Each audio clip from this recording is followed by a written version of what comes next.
আজকে আপনাদের সাথে শেয়ার করব রুই মাছের কালিয়ার খুব সহজ একটা রেসিপি। চলুন শুরু করি। প্রথমে আমি কড়াইতে তেল গরম করে তার মধ্যে তেজপাতা, জিরে, পেঁয়াজ কুচি ফোড়ন দিয়ে নিয়েছি। তারপর বাটা মশলা আর গুঁড়ো মশলাগুলো দিয়ে খুব ভালো করে কষিয়ে নেব। মশলার সম্পূর্ণ পরিমাণ আমার ডিসক্রিপশন বক্সে আপনারা পেয়ে যাবেন। তারপর খানিকটা টক দই খুব ভালো করে ফেটিয়ে কষিয়ে নেব।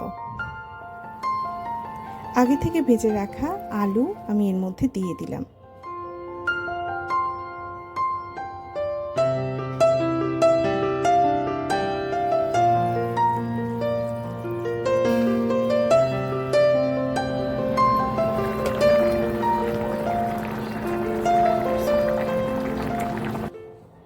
আগে থেকে ভেজে রাখা রুই মাছগুলো আমি এর মধ্যে দিয়ে দিচ্ছি।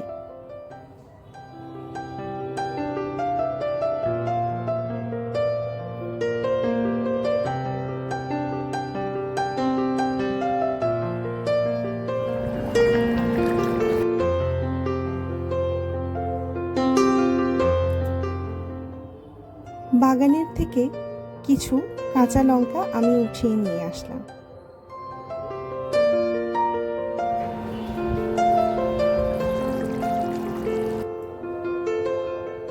কাঁচা লঙ্কাগুলো দিয়ে কিছুক্ষণ ফুটিয়ে নিলেই সুস্বাদু রুই মাছের কালিয়া তৈরি। ভিডিওটি ভালো লাগলে চ্যানেলটি সাবস্ক্রাইব করে পাশে থাকবেন।